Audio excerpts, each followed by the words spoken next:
Hello friends, myself प्रॉब्लम IES officer 2016 बैच। Welcome to target IES। आज का टॉपिक काफ़ी इंपॉर्टेंट है, how to attempt GATE paper. आपका गेट का एग्जाम आने वाला है और मैं आपको बहुत इंपॉर्टेंट टिप्स देने वाला हूँ how to attempt GATE paper. मैं अपने पर्सनल एक्सपीरियंस के बेस पे बता रहा हूँ आपको, और वो आपके लिए काफ़ी बेनिफिशियल होंगे। ये सारे पॉइंट्स मैं आपके साथ अभी डिस्कस करूंगा, जिसमें वन बाई वन मैं सारे पॉइंट्स आप डिस्कस करूंगा। आपको किसी भी स्टेज में प्रॉब्लम नहीं आने वाली है। अगर आपकी वीडियो लास्ट तक देखें तो आपको बहुत सारी मिस्टेक्स जो आप गेट एग्जाम में करने वाले थे उनसे आप लोग बच सकते हैं अभी। क्लियर? एक्सपीरियंस है, 3 बार मैंने गेट का एग्जाम दिया है, काफ़ी अच्छा स्कोर किया है मैंने। तो आप लोग देख सकते हैं इस वीडियो को। अगर आपको पसंद आता है तो आप लाइक भी कर सकते हैं, चैनल को सब्सक्राइब भी कर सकते हैं। प्रॉपर नोटिफिकेशंस आपको मिलते रहेंगे। यहाँ पे एक चेकलिस्ट भी प्रोवाइड कराऊंगा one night before the examination, जिसमें सिंपली आपको चेक करना है कि ये सारी चीज़ इंश्योर करनी है आपको before the GATE examination. Clear? चलिए यहाँ पे डिस्कस करते हैं। सबसे पहला पॉइंट मैंने आप लिया, रिमेन कूल एंड काम। फर्स्ट, आप लोगों ने अक्सर अपने फ्रेंड से भी सुना होगा, आपने खुद भी फील किया होगा कि एग्जाम में बहुत सारी यहाँ पे सिली मिस्टेक्स कर देते हैं, जिनकी वजह से जो हमें प्रिडिक्टिव रैंक थी वो हम नहीं गेन कर पाते हैं। और ये ऑब्वियस है, अगर आप लोग शांत नहीं रहेंगे, डरना किस चीज़ को लेके है? गेट से आपको डरना क्यों है? क्यों डरना है आपसे? गेट है, आज भी गेट है, आज भी गेट है, कल भी रहेगा और परसों भी रहेगा गेट। क्लियर? ये आपकी लाइफ डिसाइड नहीं करेगा। गेट, इस बार का गेट खराब होता है, ऐसा नहीं है कि आपकी लाइफ बिल्कुल खराब हो गई है। इस तरीके से आपको सोच के जाना है बिल्कुल एग्जाम में। क्लियर? आपको परेशान नहीं होना गेट में। अगर आप लोग परेशान होते हैं तो बहुत सारी आप लोग सिली मिस्टेक्स कर सकते हैं। जैसे मैं अपने बारे में बता दूं, जब मैंने फर्स्ट टाइम अपना गेट का पेपर दिया तो मैंने एक क्वेश्चन था, 1 नंबर का क्वेश्चन था, और मैं उसको अटेम्प्ट किया। और मुझे पता था कि मैक्स टू मैक्स 1 या 2 मिनट, 1 से 2 मिनट लगेंगे इसको क्वेश्चन को सॉल्व करने के लिए। मैंने किया क्या, उस क्वेश्चन को सॉल्व किया, आंसर नहीं निकला। दोबारा सॉल्व किया, आंसर नहीं निकला। तीसरी बार सॉल्व किया, आंसर नहीं निकला। जब मैंने फोर्थ बार अटेम्प्ट किया, बिल्कुल शांत किया अपने आप को, थोड़ी देर में शांति से बैठे रहे, 2 या 3 मिनट के लिए मैंने डीप ब्रीथ लिया, और इसके बाद ही मैं लगभग मैंने पूरे 15 मिनट वेस्ट कर दी, तब जाके मैंने ये क्वेश्चन अटेम्प्ट कर पाया और इसको सॉल्व कर पाए। इसलिए यहाँ पे मैंने गलती क्या कर दी, यहाँ पे मैं बहुत ज़्यादा यहाँ पे नर्वस हो गया चीज़ों को लेके। तो एक कहीं पे मैंने वैल्यू लेना छोड़ दिया, कहीं पे मैंने यूनिट का सही से ध्यान नहीं रखा, और बहुत सारी मतलब कहीं पे 1-2 स्टेप मिस कर दिए और दूसरे ऑप्शन पे आ जाते हैं आप लोग। क्लियर? इस तरीके की गलतियां आपको बिल्कुल नहीं करनी है एग्जाम में। अगर इस तरीके से आप लोग गलतियां कर रहे हैं तो आप लोग मान लीजिए आपका टाइम तो वेस्ट हो गई, स्पीड और एक्यूरेसी बिल्कुल आपकी बिल्कुल निल हो जाएगी। और डरना नहीं है। डरना किस चीज़ को लेके? आपको बिल्कुल कूल होकर जाइए। आप समझिए कि आप बहुत अच्छे करने वाले हैं एग्जाम में। अपने आप को शांत रखिए। अगर आप लोग इस तरीके से करते हैं तो आप लोग जो सिली मिस्टेक्स होने वाली थी वो नहीं कर पाएंगे और अपना मैक्स टू मैक्स दे पाएंगे। क्योंकि प्रेशर होता है, आप एग्जाम का एक जो प्रेशर होता है उसकी वजह से कई बार हम लोग सिली मिस्टेक्स कर देते हैं। वो आपको मिस्टेक्स नहीं करनी है। आपको मिस्टेक्स को जितना चाहे, जितना हो सकता है मैक्स टू मैक्स आपको अवॉइड करना है। मिस्टेक्स हमें नहीं करनी है, बिल्कुल नहीं करनी है। क्लियर? तो बिल्कुल शांत रहिए, डरने की कोई जरूरत नहीं है। गेट एग्जाम आपकी लाइफ डिसाइड नहीं करने वाला है, बिल्कुल ऐसा सोच के जाइए। आप लोग, आपने पढ़ा है, नो डाउट आपने बहुत अच्छे तरीके से पढ़ा होगा, तो बहुत अच्छे तरीके से पढ़े हुए। मान लीजिए आपके मार्क्स के, आपके प्रेडिक्टिव स्कोर, आपके जो भी आपके टेस्ट सीरीज में आते रहे हैं, आपको पता है आपको 70 स्कोर कर सकते हैं। अगर मान लीजिए आपका 70 स्कोर नहीं हो पाया, आपका 60 पे रहा है, 65 पे रहा है, तो आपको एक एक दुख रहेगा इस चीज़ का कि मैं इतना कर सकता था, मैंने फिर भी नहीं कर पाया। वो आपकी गलती की वजह से है। ठीक है? तो एटलीस्ट आपकी जितनी प्रिपरेशन है उतना आप लोग स्कोर कर पाए। उसके लिए आपको एक ही चीज़ है रिक्वायरमेंट। सबसे पहले आप बिल्कुल शांत रहिए और परेशान होने की ज़रूरत नहीं है, और इससे आपकी सारी चीज़ें रिजॉल्व हो जाएंगी। क्लियर? तो बहुत अच्छी तरीके से आप लोग क्वेश्चन को पढ़ पाएंगे, समझ पाएंगे और उसको सॉल्व कर पाएंगे। एग्जाम प्रेशर को मिनिमाइज कर पाएंगे। ये तभी होगा आपके साथ। क्लियर? तो गेट बहुत बड़ा एग्जाम नहीं है, बहुत रिलैक्स होकर जाइए। सारी चीज़ें आपके फेवर में होंगी अगर आप लोग बिल्कुल रिलैक्स रहेंगे। क्लियर? तो ड्यूरिंग द एग्जाम सबसे पहले आपको बहुत ईजिली रिलैक्स रहना है। क्लियर? सेकंड, टाइम मैनेजमेंट काफ़ी इंपॉर्टेंट है गेट के पेपर को लेके, क्योंकि गेट का स्टैंडर्ड जैसे आप लोग देख रहे हैं अभी, ये अगर आप लोग पीएसयू में अगर आपको चाहिए तो 80 मार्क्स 90 मार्क्स, आपको 80 से 90 के रेंज में आपको मार्क्स लेने पड़ेंगे, तभी आपको जाके पीएसयू में मिलेगा। अगर आईटी वगैरह में जाना है आपको, तब भी आपको 70 टू 80 मार्क्स आपको चाहिए। किसी भी एनआईटी में भी एडमिशन लेना है तब भी लगभग आपको 70 मार्क्स के अप्रॉक्सीमेट आपको चाहिए। तो आपको टाइम मैनेजमेंट बहुत अच्छी तरीके से मैनेज करना पड़ेगा। आपको टाइम को किस तरीके से, के लिए आपको सबसे पहले एग्जाम का पैटर्न समझना पड़ेगा। एग्जाम का पैटर्न यहाँ पर मैं सिंपली एक ड्रॉ कर दे रहा हूँ। यहाँ पर आप लोग देख सकते हैं, जैसे आपको 2 पार्ट में रहता है। सबसे पहले आपका सेक्शन फर्स्ट रहता है। सेक्शन फर्स्ट में आपका एप्टीट्यूड रहेगा और प्लस इंग्लिश रहेगी आपकी। इंग्लिश में आपको जो भी क्वेश्चन आ रहे हैं वो आप लोग तुरंत लगा सकते हैं। मैं आपको सजेस्ट करूंगा कि एप्टीट्यूड के क्वेश्चन सबसे पहले अटेम्प्ट करिए। बहुत इजी क्वेश्चन रहते हैं, बाद में आप लोग और आपका माइंड भी काफ़ी शांत रहता है, उस टाइम पे आप लोग बहुत इजीली इसको सॉल्व कर सकते हैं। ठीक है? तो ये आपके 15 मार्क्स के रहेंगे यहाँ पे। और सेकंड आपका जो टेक्निकल पोर्शन होता है, सेकंड पोर्शन जो आपका टेक्निकल पोर्शन रहता है, इसमें आपको 25 क्वेश्चन आएंगे आपके 1 1 मार्क्स के, और लगभग आपके 30 क्वेश्चंस होते हैं आपके 2 मार्क्स के। क्लियर? तो ये 60 मार्क्स की हो गए और ये 25 मार्क्स की हो गए और ये आपके 85 मार्क्स के क्वेश्चन आ गए। क्लियर? तो इस तरीके से आपका मार्क्स का डिस्ट्रीब्यूशन रहता है, ये आपको पता होना चाहिए, बहुत अच्छी तरीके से पता होना चाहिए कि हमें किस तरीके से जो ऑब्जेक्टिव है वहाँ पे उनको किस तरीके से टाइम देना है और जो आपके सब्जेक्टिव क्वेश्चन उनको किस तरीके से टाइम देना है। तो ऑन एन एवरेज देखेंगे तो आपको 3 मिनट मिलेंगे पर क्वेश्चन के लिए, लेकिन सारे क्वेश्चन 3 मिनट के लिए नहीं होते हैं। कुछ क्वेश्चन हो जो आपके 1 मिनट में सॉल्व हो जाएंगे, तो आपको इस तरीके से मैनेज करना पड़ेगा अपने टाइम को, आपकी एक्यूरेसी के, आपकी स्पीड के अकॉर्डिंग। अगर आप लोग पहले से डिसाइड करके जा रहे हैं कि हम 60 क्वेश्चन अटेम्प्ट करेंगे, या कोई पहले से डिसाइड करके जा रहा है 50 क्वेश्चन अटेम्प्ट करेंगे, तो आपको यहाँ पे आपके टाइम आपको ज़्यादा मिलने वाला है उसके अपने प्रिपरेशन के अकॉर्डिंग। क्लियर? जब तक आपने 50 क्वेश्चन अटेम्प्ट किया तो आपको टाइम मिल जाएगा, लगभग आपको 4 मिनट का टाइम मिल जाएगा। उसमें एवरेज टाइम है आपका ये 3 मिनट का मान लीजिए आपका एवरेज टाइम है। तो आपको जो 1 मार्क्स के क्वेश्चन सॉल्व कर रहे हैं उनके लिए आप लोग 1 मिनट लीजिए, 1 से 2 मिनट ले सकते हैं, और 2 मार्क्स के क्वेश्चन के लिए आप लोग बिल्कुल प्रॉपर टाइम दीजिए और इसमें आप लोग 4 to 5 मिनट ले सकते हैं ईजिली। इससे ज़्यादा अगर आपको टाइम लग रहा है तो उसको आप लोग स्किप कर दीजिए उस क्वेश्चन को और बाद में देख सकते हैं, इसको मार्क फॉर रिव्यू के लिए रख दीजिए और बाद में हम लोग इसको सॉल्व करेंगे। क्लियर? तो इस तरीके से आप लोग एक स्ट्रेटेजी बनानी पड़ेगी कि एक क्वेश्चन में आपको इससे ज़्यादा टाइम नहीं देना है। अगर इससे ज़्यादा टाइम लग रहा है तो उसमें कहीं ना कहीं आपको प्रॉब्लम है, क्वेश्चन को कहीं से ना कहीं से वो आपकी रिकॉल नहीं कर पा रहे हैं, जो मेथड या जो फॉर्मूला आपको लगाने थे वो आप लोग लगा नहीं पा रहे उसमें। क्लियर? तो टाइम मैनेजमेंट का आपको बहुत अच्छी तरीके से ध्यान रखना है, ऑब्जेक्टिव में भी और जो आपके न्यूमेरिकल डाटा टाइप क्वेश्चन आ रहे हैं उनमें भी। क्लियर? तो उनमें एक्यूरेसी की बहुत इंपॉर्टेंट रहता है। तो टाइम मैनेजमेंट आपको अपने अकॉर्डिंग देखना पड़ेगा कि आपको कितने क्वेश्चन अटेम्प्ट करने हैं, कितने क्वेश्चन आ रहे हैं आपसे, तो ज़्यादा टाइम वेस्ट नहीं करना और जहाँ पर रिक्वायरमेंट है उस तरीके से आपको टाइम देना होता है। क्लियर? तो टाइम मैनेजमेंट आपके ऊपर डिपेंड करता है आप किस तरीके से मैनेज करते हैं। अगर आपने टेस्ट सीरीज वगैरह दी है तो अगर नहीं भी दी है तो एटलीस्ट 1 या 2 टेस्ट अभी दे लीजिए आप लोग, उससे आपको पता रहेगा कि आपका टाइम किस तरीके से आप लोग मैनेज कर रहे हैं अपनी प्रिपरेशन के अकॉर्डिंग। नेक्स्ट आता है balance between the speed and accuracy. Clear? अगर आपकी प्रिपरेशन बहुत अच्छी तरीके से, तो दोनों चीज़ें मैटर करती हैं, आपकी स्पीड और एक्यूरेसी। अगर आपकी स्पीड बहुत अच्छी होगी, जो क्वेश्चन आपको आ रहे हैं जिनको आप बहुत इजीली सॉल्व कर सकते हैं, पहले आपने पहले क्वेश्चन को पढ़ा, आपका आंसर आ गया, फिर जरूरी नहीं है आप उसको 2 बार पढ़िए। इतना अपने अंदर एक कॉन्फिडेंस रखिए कि मैंने क्वेश्चन पढ़ा है, सही तरीके से पढ़ा है और उसका आंसर सही से आया है, दोबारा हमें चेक करने की जरूरत नहीं है। अगर इस तरीके से आप लोग कर रहे हैं, कई बार स्टूडेंट्स इस तरीके से करते हैं तो उनकी स्पीड काफ़ी स्लो हो जाती है, जो क्वेश्चन उनको करने चाहिए थे वो क्वेश्चन नहीं कर पाते। एक्यूरेसी तो बढ़ रही है, क्लियर, लेकिन स्पीड कम हो रही है, तो जितने क्वेश्चन आप लोग सॉल्व कर सकते थे उतने नहीं कर पाए। क्लियर? तो इन दोनों चीज़ों को मेंटेन करके रखना है, स्पीड को भी एक्यूरेसी को। आपको इतना कॉन्फिडेंस होना चाहिए कि एक बार मैंने सॉल्व कर दिया, आंसर आ गया, ठीक ही होगा वो। क्लियर? तो नेक्स्ट की तरफ मूव करते हैं। और आपके पास जब एक्स्ट्रा टाइम मिलेगा तो आपको जो आपने मार्क फॉर रिव्यू के लिए क्वेश्चन रखे थे उनको आप लोग दोबारा से उनके बारे में सोच सकते हैं। आपके पास एक एक्स्ट्रा टाइम होगा तो कुछ क्वेश्चन तो ऐसे होते हैं रीजनिंग एप्टीट्यूड टाइप के क्वेश्चन, जिनको आप लोग दोबारा से रिकॉल करके कुछ थोड़ा बहुत सोच के क्वेश्चन को कर सकते हैं। क्लियर? इन दोनों चीज़ों के बीच में आपको मेंटेन करना पड़ेगी चीज़ें, एक्यूरेसी पे बहुत ज़्यादा ध्यान देना पड़ेगा।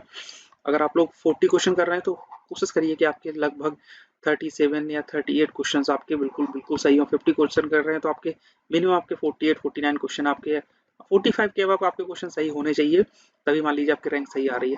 बहुत ज़्यादा क्वेश्चन करके उनको गलत करने से अच्छा है कम क्वेश्चन करो, एग्जैक्ट क्वेश्चन करो उनका। क्लियर? और फिर वैसे भी आप लोग रिस्क लेने की कंडीशन पे तब आइए जब आप अब उसके अकॉर्डिंग आपके मार्क्स नहीं आ रहे हो। जैसे मान लीजिए आपने टारगेट रखा है कि मुझे 80 मार्क्स लेके आना है, अब पेपर में अगर आपके 70 मार्क्स तक का आप अटेम्प्ट कर लिया आपने और आपको लगता है कि 70 मार्क्स आपके आ जाएंगे, तब जरूरी नहीं है आपको मूव करने के लिए 70 की तरफ। परेशान मत होइए, 70 बहुत अच्छा स्कोर है। अगर थोड़ा सा भी अगर आपका इसमें अगर आप 70 की तरफ मूव करते हैं और इससे भी कम जाता है तो फिर बहुत प्रॉब्लम में आने वाले हैं आप लोग। ठीक है? तो ये सारी चीज़ें अपने रिस्क जो है वो आपको इसी टाइम में सारी चीज़ें मैनेज करके रखनी पड़ेंगी। क्लियर? तो ये आपके ऊपर है, ये आपको देखना है अपने अकॉर्डिंग किस तरीके से आपने गोल को अपने डिसाइड कर रखा है, लेकिन स्पीड और एक्यूरेसी दोनों मेंटेन करके रखिए साथ में ही। स्पीड को बहुत अच्छे से बढ़ा के आप लोग एक्यूरेसी पे कंप्रोमाइज मत करिए गेट के एग्जाम पे पॉइंट ऑफ व्यू से। नेक्स्ट है रीड क्वेश्चन केयरफुली, बहुत अच्छी तरीके से पढ़िए क्वेश्चन को और कोशिश करिए कि एक बार में आपने जो भी क्वेश्चन पढ़ा है उसको हवा में सॉल्व करने की बिल्कुल जरूरत नहीं है। बिल्कुल प्रॉपर अपना जो भी आपको राइटिंग पैड मिला हुआ है वहाँ पे प्रॉपर अपनी रफ शीट पे क्वेश्चन जो भी आपका डाटा दिया हुआ है डाटा बिल्कुल पिक करिए, जो भी आपको गिवन है फॉर्मूले पुट करिए, स्टेप बाय स्टेप सॉल्व करके आपका आंसर निकाल के रखिए। क्लियर? और इस तरीके से करिए कि आपकी रफ शीट में आप इस पर फिर दोबारा से वो क्वेश्चन को सॉल्व किसी और क्वेश्चन को सॉल्व ना करें। एक क्वेश्चन नंबर डाल दिया आपने, सॉल्व कर दिए। मान लीजिए ये क्वेश्चन आपको कहीं पे आपको प्रॉब्लम दे रहा है, आपने यहीं पे मार्क फॉर रिव्यू करना है, तो इस पे भी आप लोग इस पेपर को ही अलग करके रखिए बिल्कुल। ये पेपर है हमारे, ये मार्क फॉर रिव्यू के लिए रखें, मैं उनको बाद में अटेम्प्ट करूंगा। क्लियर, करते रहिए। इस तरीके से अपनी रफ शीट भी अलग रखी है आप लोग, जो आपने मार्क फॉर रिव्यू के लिए, इसमें आपको रिकॉल करने में बहुत ईजी होगा जब आप लोग दोबारा से एक क्वेश्चन को उठाएंगे। क्लियर, तो ये तो आपके मार्क फॉर रिव्यू के लिए होगा। रीड क्वेश्चन केयरफुली से होगा क्या, जो आप लोग सिली मिस्टेक्स कर रहे थे वो बहुत कम हो जाएगी, मिनिमाइज हो जाएंगी। देखिए आपने क्वेश्चन को किस फॉर्मेट में सॉल्व किया है, आंसर किस फॉर्मेट में आया है, और वो एग्जैक्ट उसको चाहिए किस फॉर्मेट में, जिस यूनिट में चाहिए होगा उसको, किलो न्यूटन में चाहिए तो आप न्यूटन में रख रहे हैं, किलो न्यूटन में चाहिए तो फिल इन द ब्लैंक्स वाले जब हम क्वेश्चन करते हैं ना, तो यहाँ पे हम लोग गलती करते हैं। तो ये सारी चीजें जो रिक्वायरमेंट है उसके अकॉर्डिंग ही उसको फिल करिए। क्लियर, तो यूनिट का बहुत विशेष ध्यान रखिए। गेट में बहुत सारे क्वेश्चन में यहाँ पे यूनिट में ही आप लोग 2-3 क्वेश्चन यहाँ पे गलत कर देंगे। अटेम्प्ट जनरल एप्टीट्यूड क्वेश्चन जो आपके मैंने आपको बताया था सेक्शन फर्स्ट के क्वेश्चन जो आपके इंग्लिश और एप्टीट्यूड क्वेश्चन आ रहे हैं उनको फर्स्ट अगर कोशिश करें तो उनको पहले अटेम्प्ट कर लें, देन टेक्निकल क्वेश्चन। अगर आप कंफर्टेबल है टेक्निकल में, ये मेरा सजेशन है, इस पर आप लोगों को बिल्कुल टू द फिक्स नहीं है, आपको जो भी लग रहा है उसको अटेम्प्ट करिए। कोशिश करिए सबसे पहले वही क्वेश्चन अटेम्प्ट करें जो आपको बहुत अच्छी तरीके से आते हैं। आप बहुत अच्छी तरीके से उसमें, इससे होगा कि आपका कॉन्फिडेंस लेवल बढ़ेगा। जैसे ही कॉन्फिडेंस लेवल बढ़ेगा, जो क्वेश्चन आप नहीं भी कर पा रहे थे स्टार्टिंग में वो भी आप बाद में कर लेंगे उनको। क्लियर, तो सबसे पहले कोशिश करिए कि अपनी कॉन्फिडेंस को बिल्ड करिए। स्टार्टिंग में 1 घंटे में सिर्फ वही क्वेश्चन सॉल्व करिए जो आप बहुत अच्छी तरीके से उन पर कमांड हो, और एटलीस्ट आपने सॉल्व किया और आपके आंसर आ रहे हैं, और बहुत मतलब 100% एक्यूरेसी के साथ आप लोग स्टार्टिंग में 1 घंटे के सारे क्वेश्चन वही करेंगे जो आपको बहुत अच्छी तरीके से आ रहे हैं। इससे आपको कॉन्फिडेंस बहुत अच्छे तरीके से बूस्ट हो जाएगा, और जो आपका यहाँ पे जो नर्वसनेस थी आपके ऊपर, जो एक प्रेशर था आपका एग्जाम प्रेशर, वो बिल्कुल रिलीज होगा जैसे आप लोग जाके 15 से 20 क्वेश्चन बहुत इजीली अच्छी तरीके से आप लोग अटेम्प्ट करते हैं जिनके आंसर भी निकल के आ रहे हैं। स्टार्टिंग में आपने वो क्वेश्चन पिक कर लिए जिनके आंसर निकलने में प्रॉब्लम हो रही है, आपके कहीं पे आप लोग यहाँ पे फंस रहे हैं तो बहुत दिक्कत आ जाएगी। फिर आपको जो भी आपके नेक्स्ट जो सिंपल क्वेश्चन थे उनको भी आप लोग हड़बड़ी में गलत कर देंगे। Clear, next, do not make blind cases. अगर आपका स्कोर बहुत अच्छी तरीके से आ रहा है, आपको लग रहा है जितना आपको चाहिए था उतना अचीव हो रहा है, तो इस तरीके से गेस करने की जरूरत नहीं है। कई बार होता है कि हम लोग 2 ऑप्शन को एलिमिनेट करने के बाद आपके सेकंड और थर्ड ऑप्शन, आपके थर्ड और फोर्थ ऑप्शन में बच के आ रहे हैं, तब भी आपको गेस करने की जरूरत नहीं है। अगर मैं आपसे सजेस्ट करूँ तो ब्लाइंड गेस करने के लिए आपको 2 या 3 क्वेश्चन में कर रहे हैं आप लोग तो ठीक है, लेकिन आप लोग गेस लगाने में आप वहाँ पे इससे ज्यादा कर रहे हैं, अगर आप लोग 3 या 4 क्वेश्चन से ज्यादा गेस लगा रहे हैं तो फिर आपके लिए प्रॉब्लम होने वाली है, क्योंकि यहाँ पर इस तरीके से पेपर सेट नहीं किया जाता गेट का कि आप लोग उसमें गैस कर सकें। इजीली गैस नहीं कर सकते हैं आप लोग। अगर आपको लग रहा है 2 बिल्कुल एलिमिनेट कर दिए 2 कुछ आंसर्स को अपने, थर्ड और फोर्थ में थोड़ा बहुत कंफ्यूजन है, इसमें भी वेटेज देखिए। अगर किसी का वेटेज अच्छा है, एवं 50% के एवं जा रहा है इसमें, तब आप लोग 60-70% जा रहा है तब आप लोग इसकी तरफ मूव कर सकते हैं। अदरवाइज मैं आपको बिल्कुल सजेस्ट नहीं करूंगा कि आप लोग ब्लाइंड गेसेस करिए। और इसके अलावा आपको लगता है कोई बहुत इंपॉर्टेंट टिप्स है जो आपके फ्रेंड्स के साथ होनी चाहिए, तो आप कमेंट बॉक्स में प्लीज उसको कमेंट करके बताइए कि ये वाली टिप्स भी हम लोग को यूज करनी चाहिए गेट पेपर के लेके। ये बहुत सिंपल सा गेट एग्जाम है, आपके कंसेप्ट थोड़े से अच्छे तरीके से क्लियर होने चाहिए, फॉर्मूले आपके टिप पे होने चाहिए, ये सारे आप लोग अभी से रिवाइज करना स्टार्ट कर दीजिए। रिवीजन अच्छे तरीके से हो गया आपका लास्ट में क्लियर, तो आपका गेट एग्जाम बहुत अच्छे तरीके से निकल जाएगा, कोई दिक्कत नहीं है। आई थिंक आपको सारी चीज़ें क्लियर हो गई होंगी। किसी भी स्टेज पर कोई भी प्रॉब्लम आती है तो आप मुझसे पूछ सकते हैं, मैं आपको हर एक चीज़ कमेंट करके पूछ लीजिए, मैं उसके आपके डाउट आपको रिजॉल्व करके दूंगा। क्लियर, चलिए देखते हैं यहाँ पे। नेक्स्ट मैंने एक सिंपल से यहाँ पे एक चेकलिस्ट बनाई है 1 नाइट बिफोर द एग्जाम। कई बार हम लोग गलतियाँ करते हैं अपने डेली रूटीन को लेके। अगर आप लोग अभी चाह रहे हैं अपना रूटीन सही कर लीजिए, जिस सेक्शन में आपका जिस टाइम पे आपका पेपर है उस टाइम तक आपको माइंड बिल्कुल फ्रेश होना चाहिए एग्जाम को लेके। क्लियर, तो उसके पहले आपको करना क्या है, गेट अ गुड स्लीप। रात में बहुत अच्छी तरीके से सोइए। कई बार होता है हम लोग गेट के एक दिन पहले रात में हम लोग बहुत अच्छी तरीके से नहीं सोते हैं, उसका इम्पैक्ट आपके एग्जाम के पेपर में आएगा। क्लियर, क्योंकि आपका माइंड बिल्कुल फ्रेश नहीं होगा, चीज़ें कैप्चर करने के लिए रिकॉल नहीं कर पाएंगे, अपने जो भी आपने फॉर्मूले रट रखे हैं यहाँ पे कुछ भी आपके जो कंसेप्ट है वो रिकॉल नहीं कर पाएंगे, बहुत प्रॉब्लम होगी। तो बहुत अच्छी तरीके से सोइए, मिनिमम 7 से 8 घंटे सो के जाइए बिल्कुल अच्छी तरीके से। आपको एक साउंड स्लीप लेनी है before 1 day examination. Clear, do not study too late. बहुत रात तक आपको पढ़ने की जरूरत नहीं है। आप एक रात पढ़ के या फिर 4-5 घंटे एक्स्ट्रा पढ़ के आप लोगों का एक अच्छी रैंक नहीं आने वाली। क्लियर, जितना पढ़ना था वो पूरा साल भर पढ़ लिया, एटलीस्ट एक रात पहले मत पढ़िए, बिल्कुल रिलैक्स रहिए और जितना अच्छी तरीके से सो सकते हैं उतना स्लीप लीजिए अपने, और बहुत रात तक पढ़ने की जरूरत नहीं है। Clear, eat a good meal at a night. आप अच्छा खाना खा सकते हैं एक रात पहले अपने आप को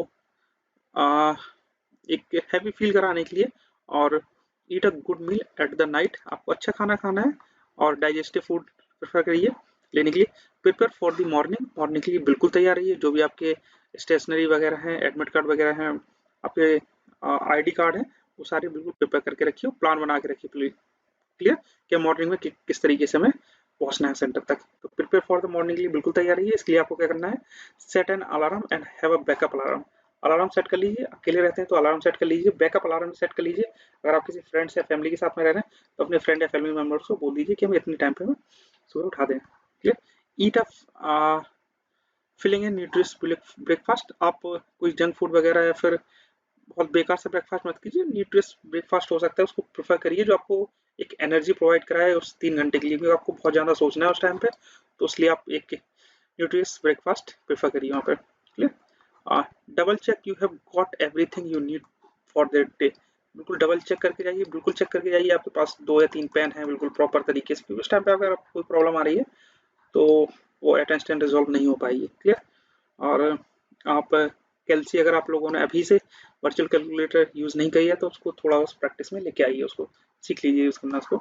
और डबल चेक में अपने एडमिट कार्ड और अपने आईडी कार्ड अपना लेके जाइए प्रॉपर, इसको अच्छी तरीके से ध्यान रखिए।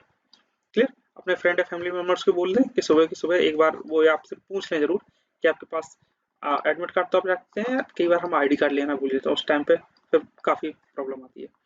फोकस एंड काम योरसेल्फ फॉर द एग्जामिनेशन। बिल्कुल एग्जाम पे बिल्कुल फोकस रखिए, शांत रहिए अपने आप को। बहुत बड़ा एग्जाम नहीं है गेट का।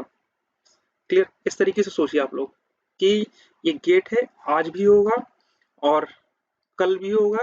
क्लियर। ऐसा नहीं है कि नहीं होगा, ये आपकी लाइफ डिसाइड नहीं करेगा गेट, बिल्कुल नहीं डिसाइड करेगा। आपको इसको लेकर बिल्कुल परेशान होने की जरूरत नहीं है, जितना अपना मैक्स टू मैक्स दे सकते हैं उतना दीजिए आप लोग। Thank you for watching this video. मैं आपका ज्यादा टाइम वेस्ट नहीं करूंगा, एग्जाम के लिए प्रिपरेशन करिए। Best of luck for the GATE examination. मेरे साइड से जो भी हेल्प हो सकती है, आपको कोई भी सजेशन चाहिए आप मुझसे पूछ सकते हैं। Thank you for watching this video.